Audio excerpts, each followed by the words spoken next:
Imagine a place where cannonballs are encouraged, marshmallows are mandatory, and just 5 more minutes turns into all day. That's Veranda Beach Resort on Lake Osoyoos, one of the warmest freshwater lakes in North America, located on the border of Canada in Oroville, Washington. The vibe is delightfully old school, with time spent with family and friends at the beach, on the lake, and under the stars. Sounds of laughter, dogs, and screen doors are the soundtracks of your stay. Rent your own fully furnished cottage with Wi-Fi and all the comforts you need.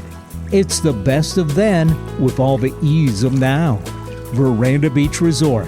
Come play, stay, and make memories. Visit verandabeach.com now to book your stay. Don't ask me to talk.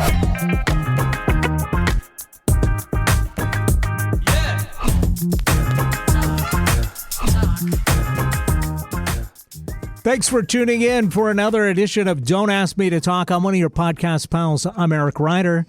Your other podcast pal, Stacy Heller, is traveling this week, so we didn't get a chance to record a fresh episode.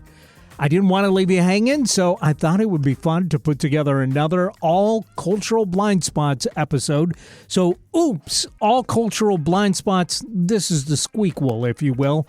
Or maybe it's Cultural Blind Spots 2 Electric Boogaloo, whatever you want to call it. This is where we have taken our individual reviews for various movies that we have both seen over the last couple of years here and talked about on the show. So we're going to start off with both our reviews for Dial M for Murder, the Alfred Hitchcock classic that I talked about back in October of 2025, and then Stacey got around to watching in April of this year.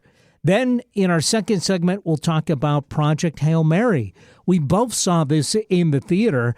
I talked about it back in the first week of April 2026. Then the following week, Stacey went and saw it in the theater and talked about it here on the show as well. Then we'll conclude the show talking about a movie we both loved called Weapons. So Stacey was kind of stretching beyond her comfort zone for this one.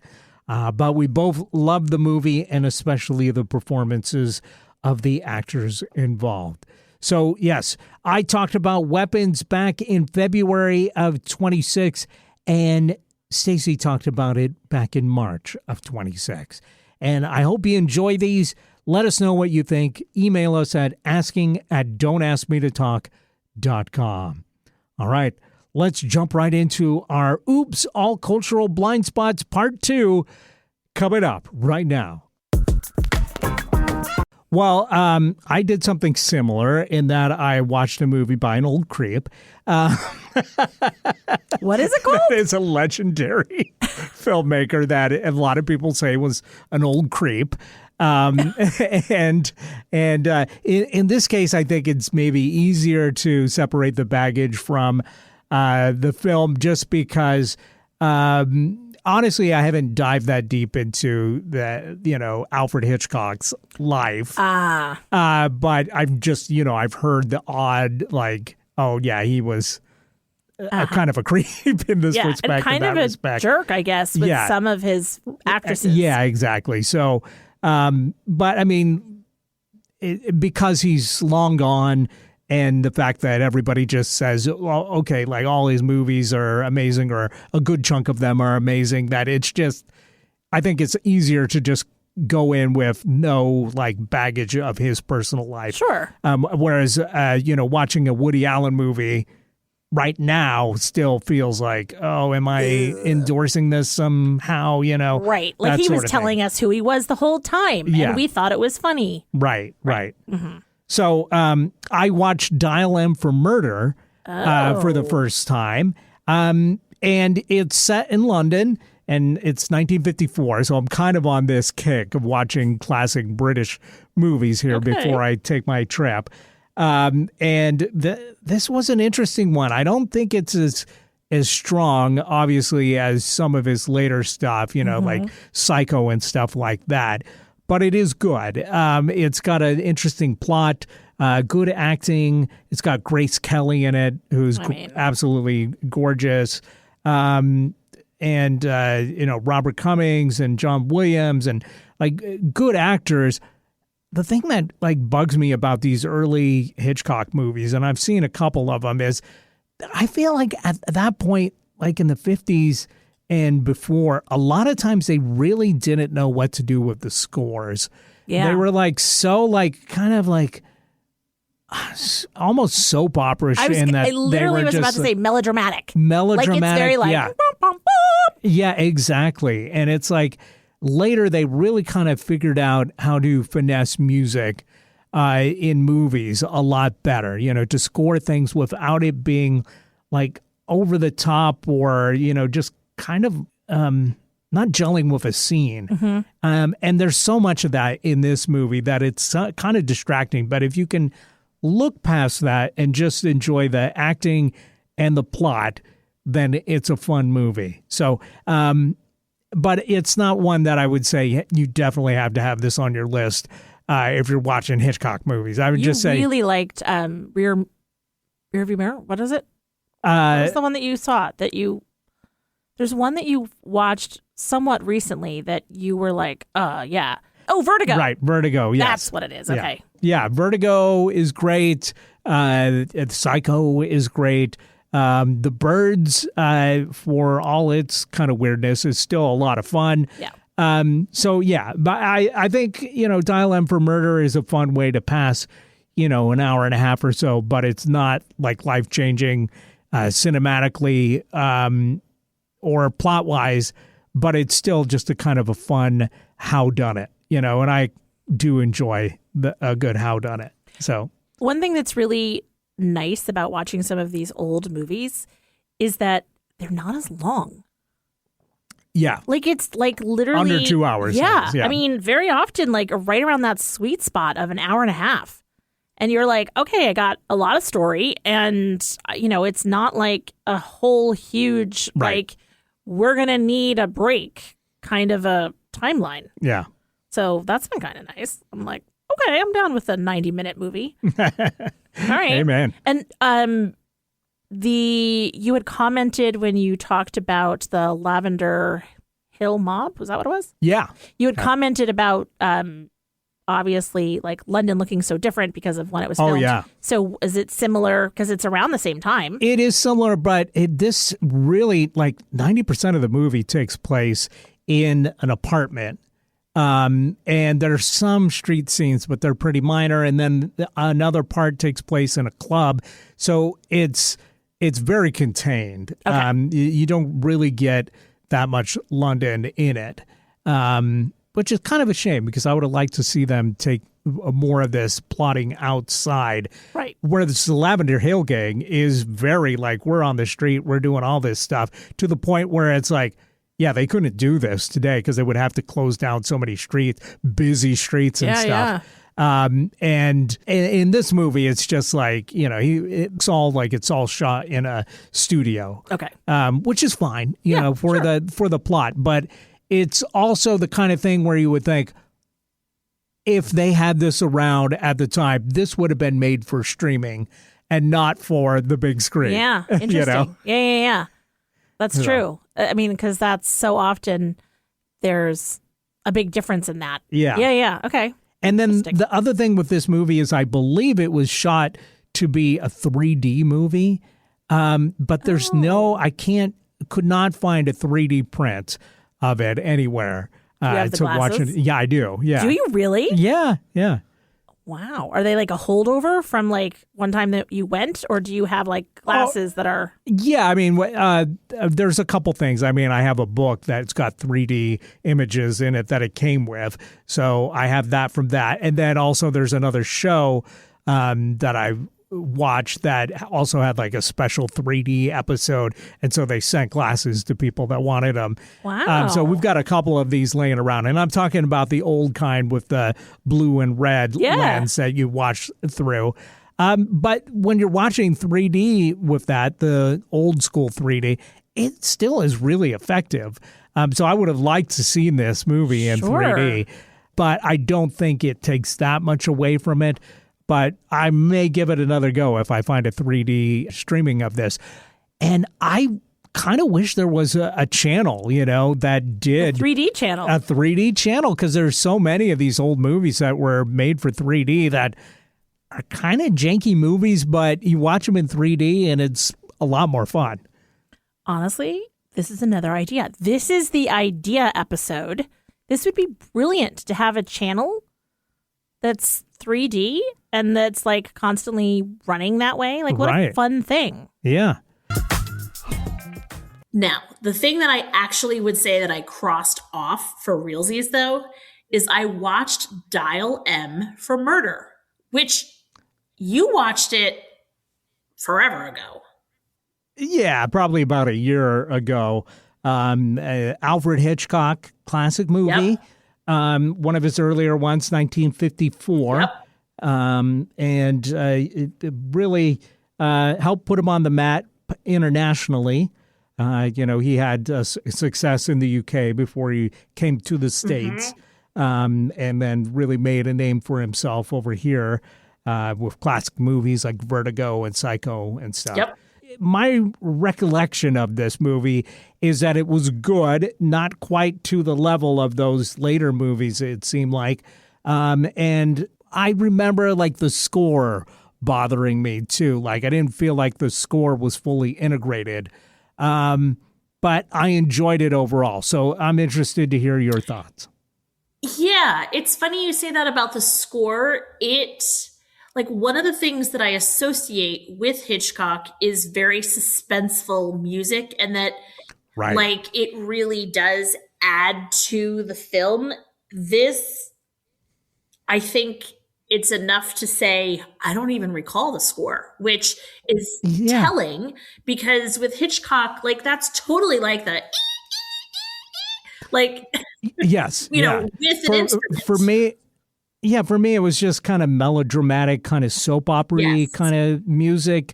And, you know, you expect with a Hitchcock movie for every piece of it to be very deliberate and very integrated. And it really struck me that that piece of it just did not seem to be fully integrated into it. It just seemed like, you know, like, okay, well, let's just put some melodramatic music behind this melodrama like it's any other, you know, bland situational romantic mystery from the time period.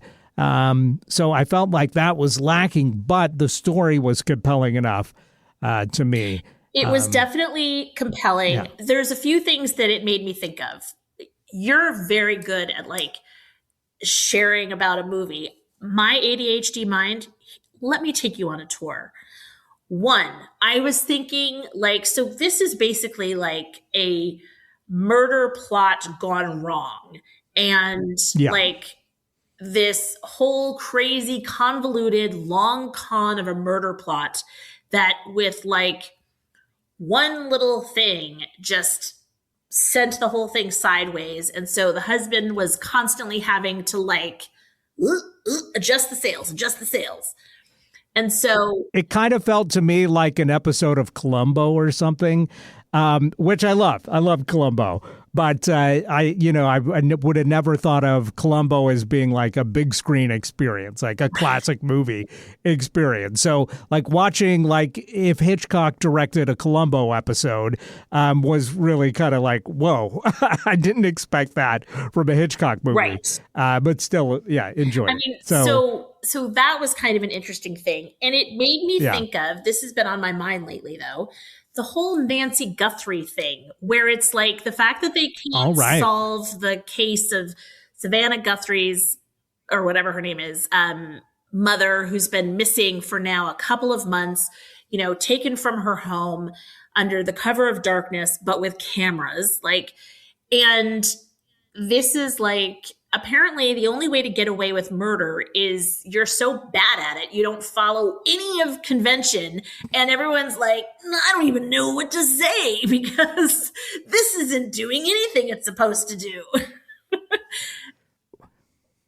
Well, they could possibly use Chief Inspector Hubbard on the case.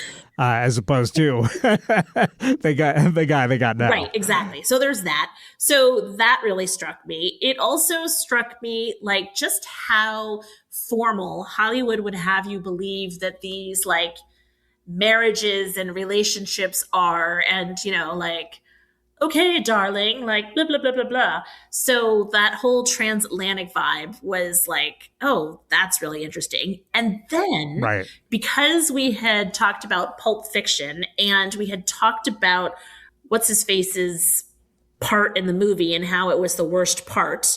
So I was looking, you had mentioned that, like Alfred Hitchcock did. He always had sort of a cameo, but he tended to be a little bit more innocuous. So it was like, where's Waldo? I was like, ooh, where is Alfred Hitchcock going to put himself in the movie?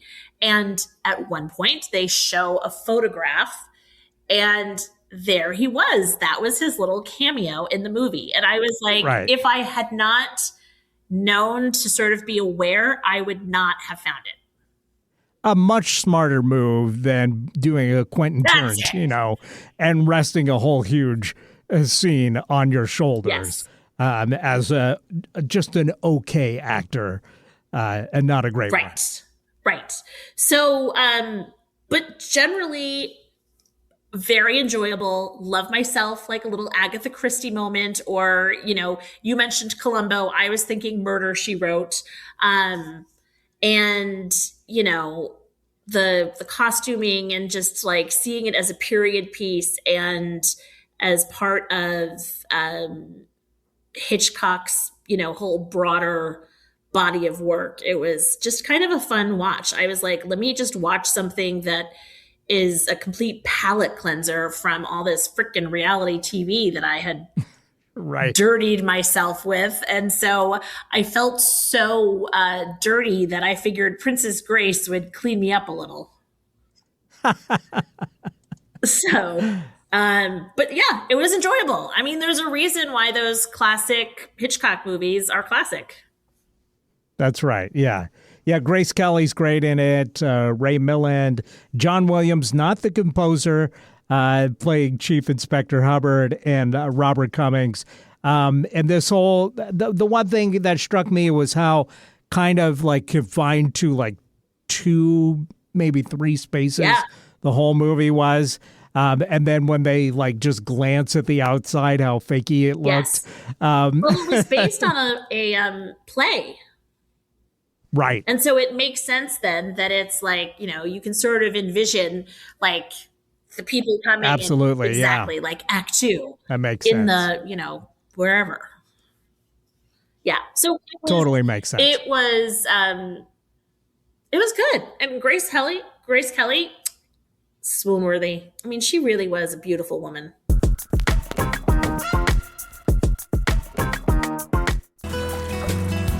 Imagine a place where cannonballs are encouraged, marshmallows are mandatory, and just 5 more minutes turns into all day. That's Veranda Beach Resort on Lake Osoyoos, one of the warmest freshwater lakes in North America, located on the border of Canada in Oroville, Washington. The vibe is delightfully old school, with time spent with family and friends at the beach, on the lake, and under the stars. Sounds of laughter, dogs, and screen doors are the soundtracks of your stay. Rent your own fully furnished cottage with Wi-Fi and all the comforts you need. It's the best of then with all the ease of now. Veranda Beach Resort. Come play, stay, and make memories. Visit verandabeach.com now to book your stay. And we're back right here on an all-cultural blind spots edition of Don't Ask Me to Talk. In this next segment, we're going to get into the movie Project Hail Mary starring Ryan Gosling, which was in theaters back in April of 2026. And if you're not familiar with our cultural blind spot segment or Don't Ask Me to Talk, my name is Eric Ryder, by the way, and I host the show along with Stacey Heller. We're your podcast pals, and during the Cultural Blind Spot segment, we talk about pieces of media that are big through the culture, but up till now, for some reason, neither of us has had the chance to see them. or indulge in this particular piece of culture. In this case, it was a popular movie that was in theaters and had been out for a couple weeks before we had seen it. And it's rare that either of us get out and see blockbuster movies, but we felt compelled to do it in this case. And so we're going to talk about it here on this next segment. Thanks for listening. Well, 51 years later, they made a movie called Project Hail Mary, and I went to go see that this last weekend. And I think this may be the first Ryan Gosling movie that I've ever seen. So this is definitely a cultural blind spot for me. Are you kidding? Because, no, I'm not kidding. You've never seen, like, La La Land or The Notebook? Nope. Or Barbie movie? Barbie? Nope. Like, I haven't seen any of his movies. That's crazy. And he's a big star. Not even so Crazy Drunk Love? Like, nope. Wow. So it is a cultural blind spot for me. Yeah, it is. What'd you think? He's adorable, right? I mean, to be honest, that part of it kind of annoyed me. Because just, I think he's a good actor, but he's playing a science teacher. And so he has this kind of cutesy vibe to him, but he's supposed to be this serious scientist also. And so a little bit of that like cutesiness just kind of like struck me as like not terribly realistic. But overall, I really enjoyed this movie. I thought it was a great classic blockbuster, very much in the vibe of like classic Spielberg stuff like E.T. or Close Encounters of the Third Kind, which they actually reference in this movie, of course. And for folks that haven't seen the trailer or don't know anything about it, just a kind of a brief summary. Science teacher Ryland Grace, played by that guy, Ryan Gosling. That guy. And it's funny that this is based on a book, so I'm going to assume they chose the same name as the character in the book. But for Ryan Gosling to play Ryland Grace is just funny, yeah. RG to RG. Anyway, science teacher Ryland Grace wakes up on a spaceship with no recollection of who he is or how he got there. And as his memory slowly returns, he soon discovers he's got to solve the riddle behind a mysterious substance that's causing the sun to die out. As details of the mission unravel, he calls on his scientific training and sheer ingenuity, but he may not have to do it alone. And the trailer will tell you he doesn't have to do it alone. So I can tell you that he actually ends up meeting an alien up there. Who is like a rock-like creature. So he nicknames him Rocky, and then they use like software to translate each other's languages. And Rocky is the best part of this movie, I think. He's very funny. The character is very funny. He's played brilliantly by James Ortiz, who I'd never heard of before, and he's only done a couple little things, mostly voiceover work. And that's what was interesting about this movie is that aside from Ryan Gosling, it is a bunch of great actors who really aren't well known. Like Sandra Holler, she's a German actress. She's great in it. She's maybe best known at this point for Anatomy of a Fall before this movie. And I hear she does a karaoke bit where she sings. She's amazing. And in apparently, that. Yeah. did you hear the story behind that? I didn't. So I'm sorry to interrupt. So hold your thought. Apparently, Ryan Gosling was sharing that he heard her one day singing, and he's like, "Holy cow, you can sing!" And she was like, I mean, I guess, I don't know.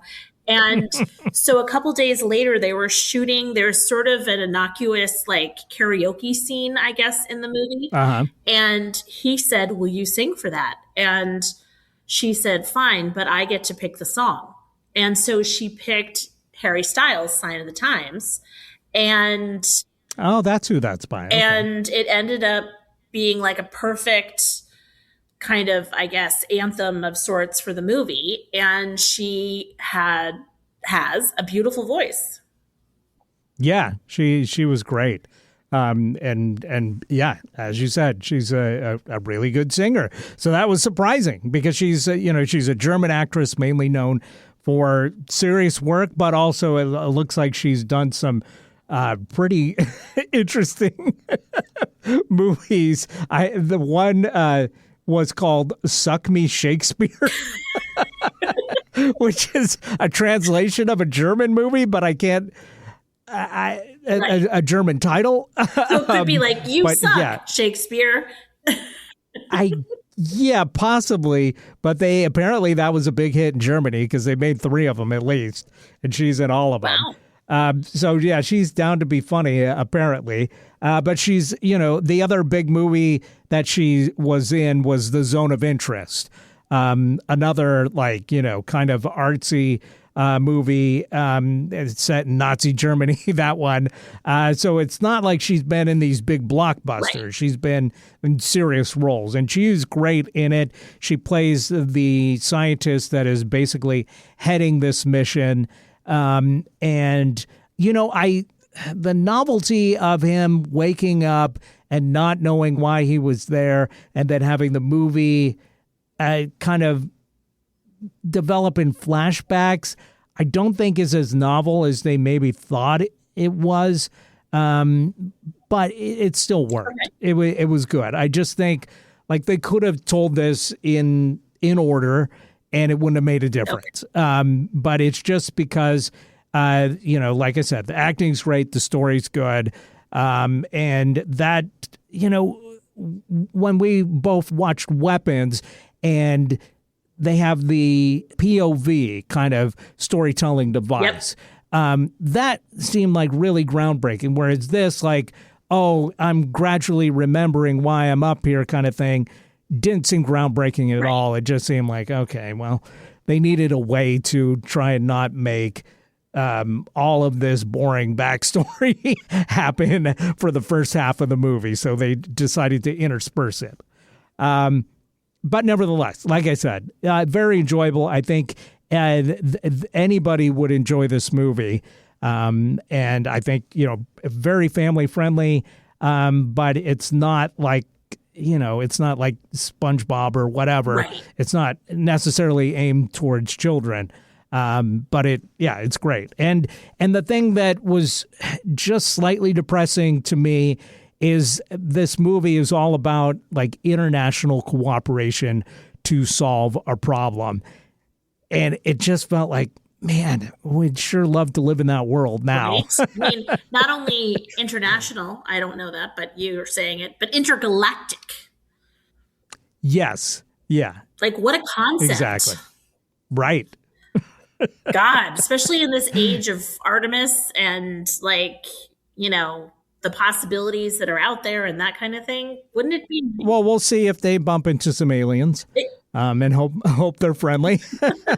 Hey, Rocky. Yeah.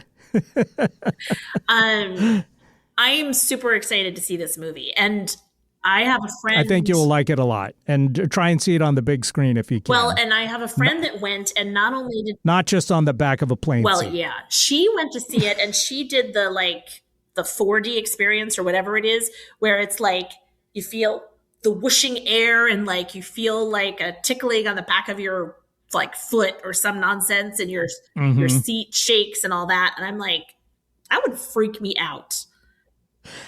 Yeah, I don't think that would necessarily enhance the movie. And one thing that I found interesting is there was parts of it where the special effects look kind of janky, but I think that was on purpose. And some of it, I think, is to try and give the POV of Rocky, how he sees things. And so, I felt it kind of felt grounded in that some of the stuff looked more like models and not like CG 100%. So it had a very striking visual look to it that I really enjoyed. All right. And yeah, I highly recommend it. So yeah, very good. My one qualm maybe is that they didn't use Milana Vaintrub enough. And for folks that don't know her name, she has been starring in the AT&T cellular commercials for the last 20 years or so. Gorgeous and very talented actress who's in the movie, but only has maybe 2-3 lines, which I think is a shame because she's underutilized in a performance that could have been fleshed out a little more. But great movie, very enjoyable and worth watching. All right. I love it.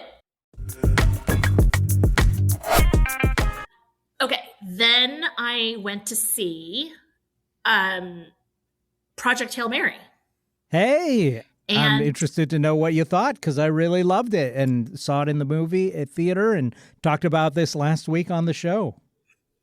yep, it was great. I hadn't read the book. Pete had read the book, and he's like, I'd really like to see this in a theater. I think it's probably like space movies are just like better on a big screen, right? Space is such a big thing.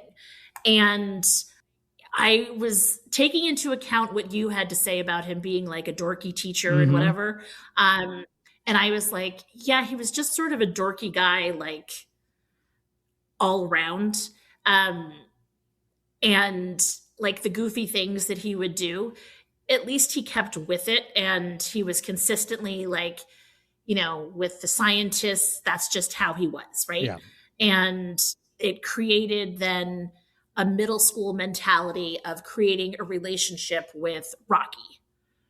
And so in a way it worked with the story because he could start at such a basic, uncomplicated, non-scientific level and like more of an innocence level. So I was like, okay, like I saw what you were saying, but I also saw like maybe this is a choice because his dorkiness is helping him create like this friend with Rocky. It threw me when it turned out that like it wasn't his choice. Yeah.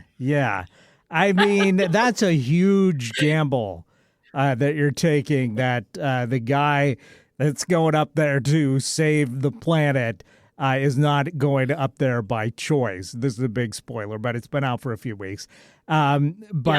He's not going up there by choice. And so you're counting on a guy that's going to feel betrayed to just go, okay, well, I guess I will save these jerks. As opposed to going, screw you guys, I'm floating into the sun. We're going to die anyway. I don't care. Right. I mean, that was some crazy work. But I got to say, you know what? I was happy that it wasn't like, oh, he found love with the head scientist, and so therefore he's doing this to win her love. Because I just thought that would have been really cheeseball and cliche. 100%. So 100%. If they ruled that out, then they needed some way to make this character, who's reluctant for everything in life, to go do this, to be the hero. I just really felt like that's a huge gamble, betraying somebody and then expecting them to do the right thing. Right. And I'm like, how long? Like, I just don't get space. Like, how long, like, is he out of it? And like, when he was like about to head back to Earth, it was like, okay, you'll be back in 4 years. And, it was like, what? 4 freaking years? Are you kidding me? And then I thought it was so interesting, like the choice that he made at the end. But he went back to his happy place, like once again, being the dorky teacher. Yeah. And, like it was like, okay, that makes sense. And that he had a choice. Like at the end, Rocky gave him a choice. Like, okay, do you want to go? And he's like, not today.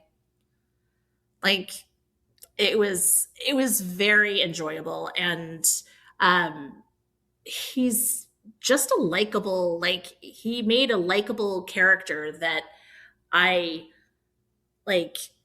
appreciated his tenacity and his like the humor and All the sciencey stuff I wouldn't have gotten anyway. So I'm sure there was a lot more in the book, and that makes sense. Right. But this was just fine.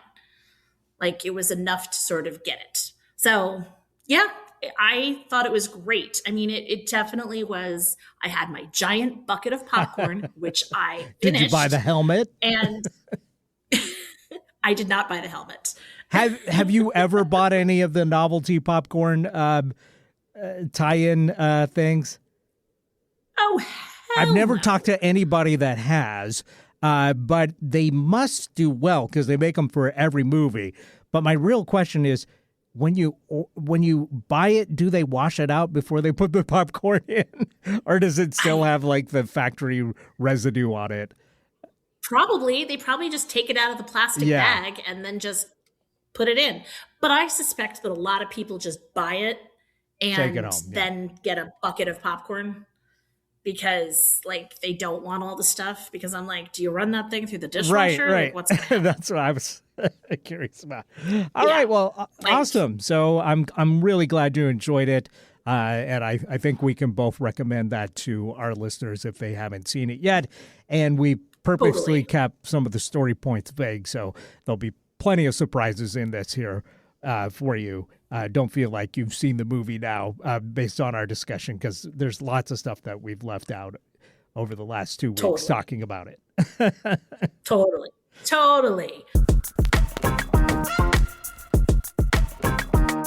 Hey, I'm Stacey Heller. I'm one of your podcast pals, along with Eric Ryder from Don't Ask Me to Talk. Are you liking what you're listening to? Awesome. We would love if you would follow us on social media. We're on Facebook and Instagram as Don't Ask Me to Talk. We also are wherever you find your favorite podcast. You can follow us, subscribe, like, rate, whatever it is that you do. You can also email us. That's asking@don'taskmetotalk.com. And if you'd like, text or leave us a voicemail at 475-999-2726. Basically, we'd love to hear from you. Thanks for listening. And we're back right here on Don't Ask Me to Talk. I'm one of your podcast pals. I'm Eric Ryder. I am Stacey Heller. I am known as the other one. Sure. I kind of like it. There's going to be like a whole movie series. Is there a movie out there called The Other One? There should be. I feel like maybe we should have T-shirts that say "I'm with the other one." There you go. You know, Mine is "I'm with stupid." no. I'm just teasing. I finally got a chance to see Weapons, which was a big movie from 2025. Yeah, Weapons. Like guns and knives weapons? That's the name of the movie, yeah. I keep thinking that you're saying like wet bands. Wet Bands. And I was like, wet bands? I know there's a band named Wet something. What is it? Wet Leg? Wet Leg. Yes. Yeah. But I was like, wet bands. Okay. Anyway, so weapons. Weapons, yes. Okay. I have zero recollection of that movie. Okay, well, it was a big movie in 2025, and it's been nominated for some Golden Globes and Oscars Really? and stuff. Yeah. Who's in it? Julia Garner, Josh Brolin. Is he a bad guy? Well, that's the thing. You'll have to see for yourself. Man. He's not playing the bad guy. Okay. But there is, at least for part of this movie, a feeling like he could be a bad guy. But maybe he's not a bad guy. Perhaps he's not. But you'd have to watch the movie. I don't want to spoil it because this is a very current movie. Okay. And it's on HBO Max now. And it's great. It was great. Really? Yeah. It's, I guess technically it's in the horror genre, but I didn't think it was that scary, honestly. It was more like psychological thriller kind of thing, but also with a supernatural element to it. But what's your spicy level? Spicy level? You know when you order Thai and they're like, how spicy do you want it? Yeah. Like, what's your horror level? What's the scary level on this? Out of what? 5. 1 to 5. Okay. I would say this is a 3 on scary level. Okay. Yeah. Which may be my 5. Yeah, possibly. Okay. but I think you could handle this. Okay. Yeah, it's not really gory. It's just creepy in a lot of ways. And basically, the story for people that haven't seen the trailer at all, a class basically disappears, like a third grade class of kids. Like one day, none of them show up except for one kid and the teacher. And the whole town is like, what the hell? And can't figure out where the kids went. They all basically just disappeared. And so a lot of people have Ring cameras and stuff. So they're able to figure out that all the kids just got up and left their house at 2:17 in the morning on the previous night. And they basically ran into the woods, never heard from again. Ooh. So then like people, the police are trying to find these kids for like a full month. Then they finally decide, well, we got to reopen the school. So they have like a parent teacher conference kind of thing. And, you know, a lot of the parents are like, why doesn't the teacher, played by Julia Gardner, have any more information for this? It was her class. And, you know, that's the only thing these kids had in common. So what about that other student? Well, yeah. And then so it's they basically, the police have grilled the student. They've grilled the teacher. They don't have any answers. And so it's basically, well, what happens next? I might have to watch this. It's intriguing. Yes, it's got a very intriguing setup. And one thing that's brilliant about this movie is that it gives you the POV of like 4 different characters in different chapters. That. Yeah, it's a great framing device, I think. And you get to see like one character's perspective leading up to an event, and then it'll stop there and then give you the next another character's perspective leading up to that same event. Okay. So you get like 4 different characters' perspectives in this movie. There's a writer that does that, and it's an amazing device. Jodi Picoult does that in her books. Yeah. It's really powerful because it really is, yeah. It's like the concept is it's multiple truths of the same situation because it's your own perspective.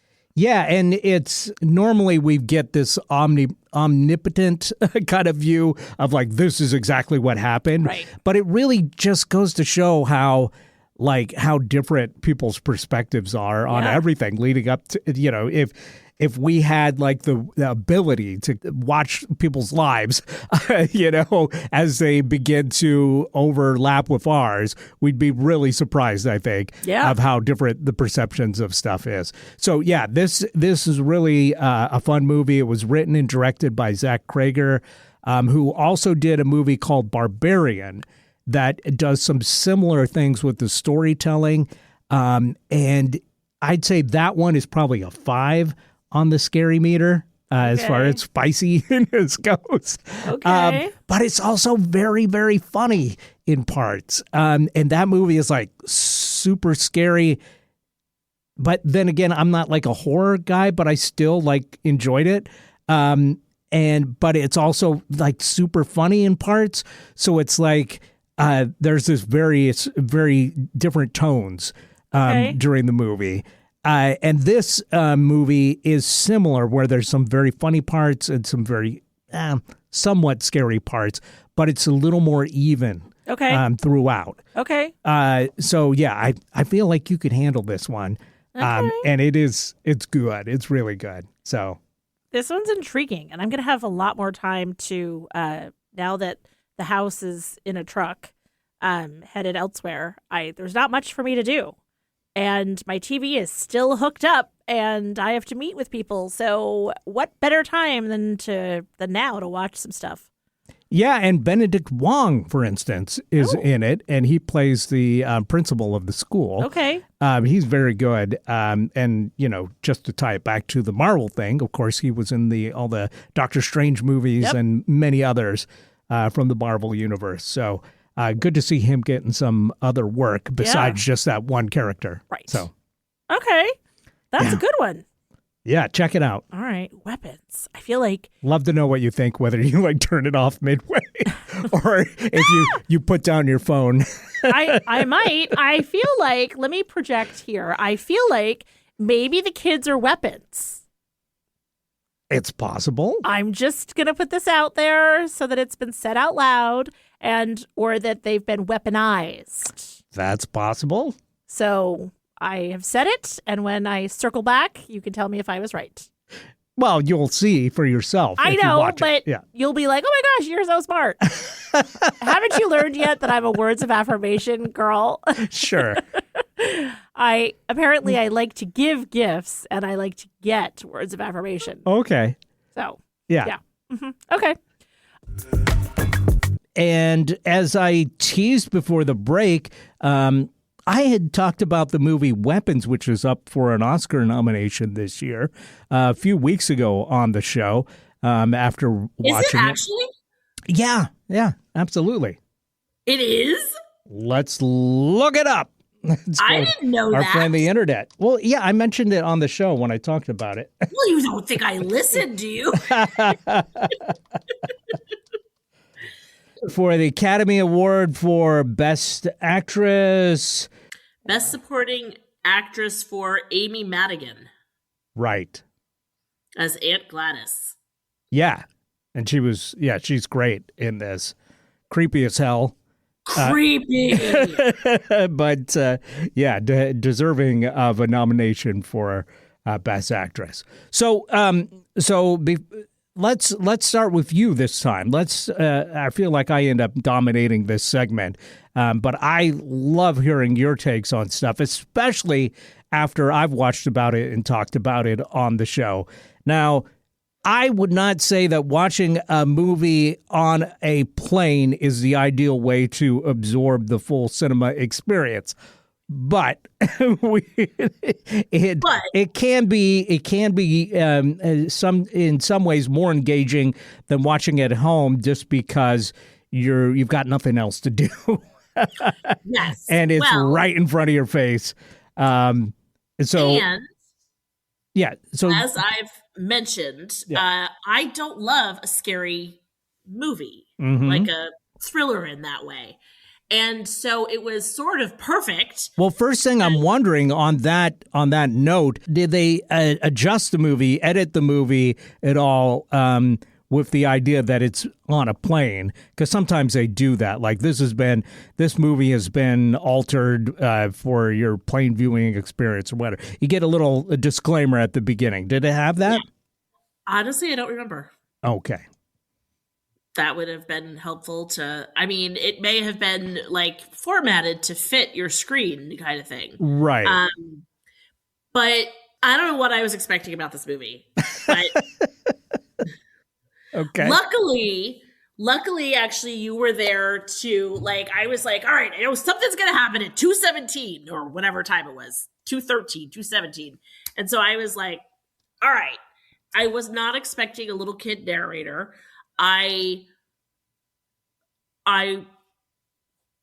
There were so many things that I was struck by. I was very struck by how all the kids zoomed out of the house with their hands slightly out and behind them. And I was like, for some reason that struck me that everybody did the same thing. Yeah. I was struck by Aunt Gladys. What a wackadoodle. I was struck by the little boy, Alex, and that it was interesting that she weaponized all of these people that she had sort of collected, and it shows that she just needed to weaponize him with the threat of doing something to his parents, doing something further to his parents. So I thought that was really interesting. There was a lot going on. It was throwing me off the scent constantly. It was the teacher, they're making it seem like she's wildly inappropriate because she hugs a student. But these days, God forbid a teacher hug a student, they can end up in hot water, and it could be seen as being a horrible thing. And then the drinking problem. And the teacher played by Julia Garner. Yep. Who's fantastic in the movie. Yep. And, so it's smart in that they kept bringing up things where you're you've been sort of sanitized as a viewer to be well, it's not surprising that, it would be a problem if she's getting too close to the students. And because she got in trouble in the past for hugging a student, and then like the drinking problem, and it's like, well, she's a drinker, and her wanting to connect with the one student that wasn't impacted. Like they did some things very smartly, I thought, where it kept you like kind of guessing. There was some levity throughout, like the drug addict guy. Yeah. And, you're like, okay, what's going on here? And I don't know. It was a lot. It was so much. Because then there was like jump scares and you're like, but not a ton of them really. Mm-hmm. It was just like you knew it was coming, but then when they would like basically go feral, like the principal, I'm like, why did he have to kill his partner? Come on. Why do we have to have like this crime? Because he's overtaken with an evil spell. I know, but like, come on, his partner was so cute. Like, why? No, we don't need that. So the whole thing was so odd and so much to take in, and yet I was like, actually, this is kind of good. Yeah, it's great. Like, it ended up, that's what I'm saying. Like, out of context, if you talk about any of these things, it's like, what? But then the way that they, the dad triangulates, is it this tower that somehow, like, I'm thinking Aaron Brockovich, where, I'm like, oh, is something muddied the waters and it's near this tower? But no, it all seems to triangulate with this kid Alex's house. And you're like, ha-ha. And, just these things that happen and the way that human nature is and that kind of thing. And then the Aunt Gladys thing is 100% like her showing up was the equivalent to me of a Jack in the Box. Like all of a sudden she popped up and you're like, what is that? Right. Where did she come from? This just got really weird. Yeah, she's got a bit of the scary clown kind of vibe about her. Yeah. Yeah. And so, you're just like, what is happening here? And so everything it could veer into the crazy and fantastical, but like it somehow it all worked. And at the end I was like, wow, that's crazy. And what did you think of the storytelling device, breaking it up to the POVs of the various characters, leading up to different scenes? Yeah, so did I. I liked that a lot. Yeah, I ended up liking that where, and it didn't necessarily pick up right where the other person left off. Sometimes you overlapped like around the same time. Sometimes you were going back in time and then crisscrossing over what you already knew. Yep. So I thought that was a really interesting device. Yeah, it was, I don't know. It was so much better than I thought it was going to be. And I told you it was good. And you're like, I'm going to watch this. And yet you think like it's going to be terrible. I don't know. I'm like, come on. How good can it be? And it ended up being really good. Because I guess I'm used to like very often, like to me, like I would end up putting that in a way it could get lumped into like horror type stuff, right? Versus like thriller or whatever. And so I end up just painting with a very wide brush, like what a horror movie is. And I'm like, it's just like jump scares and like, let's throw people off so that they can't sleep tonight. And this wasn't that. Would you agree that it's more creepy than scary? Yes. Like it kind of like haunts you a little bit afterwards more than like, it's like, make you jump out of your seat kind of thing. Yes. And you didn't really get an answer because you're like, right. Okay, like there's got to be others like Gladys out there.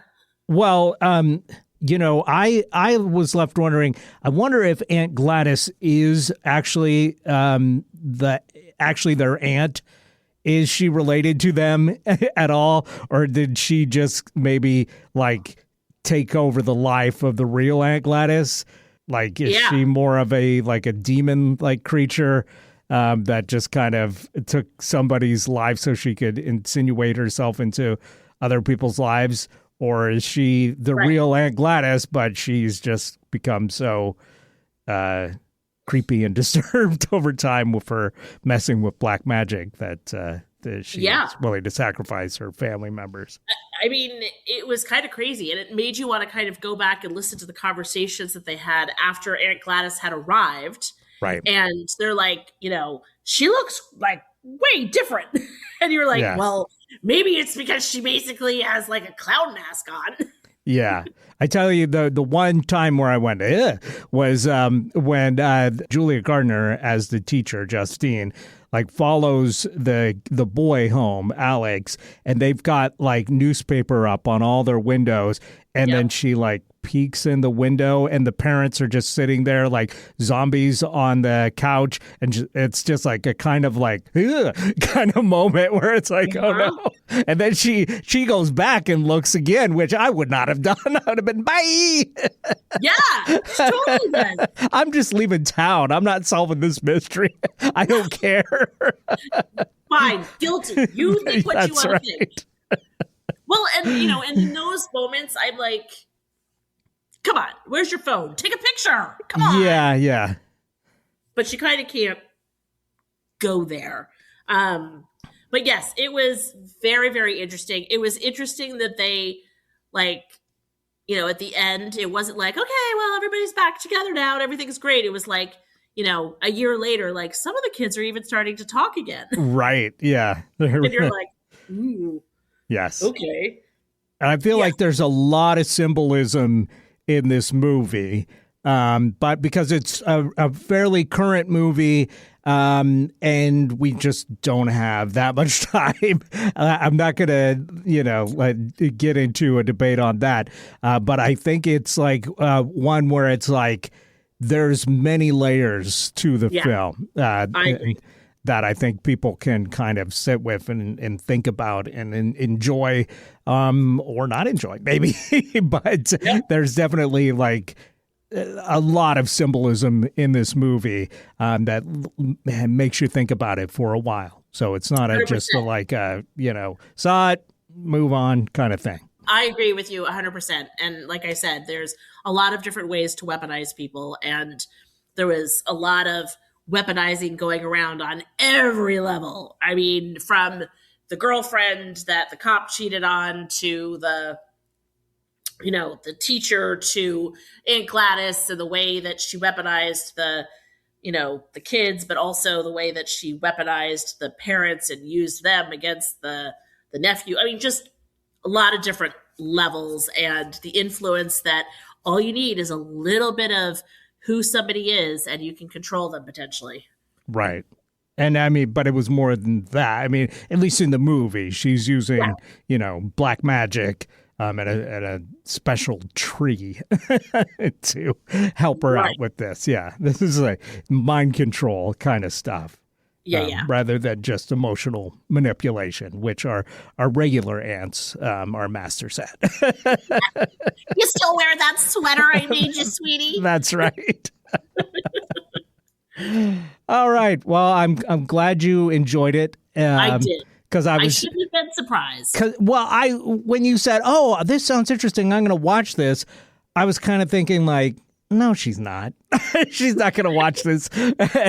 And also, if she does watch this, this is horror adjacent. And she's already said, I don't like horror movies. So now I feel slightly bad for recommending it. But I'm so glad that you did see it and that you did enjoy it. And that we can agree on this as being, one of the more interesting movies of the last year for sure. Well, and in the words of Glenda or whoever it is, I have been changed for good. So thanks to your recommendations, I do listen, and I'm like, okay, that sounds interesting to me. Well, very good. All right. Thanks again for listening to our Oops, All Cultural Blind Spots edition of Don't Ask Me to Talk, or our summer film festival, if you will, talking about 3 classic movies that hopefully you got a chance to see and enjoyed as well. And you can let us know if you thought our thoughts on these movies were way off base or right on point. Just email us, asking@don'taskmetotalk.com. Thanks again for listening. We will be back with a new episode next week, and we'll finally get back into our great debates on our top topics. It's coming up next edition of Don't Ask Me to Talk. So thanks again for listening. Have yourself a wonderful week.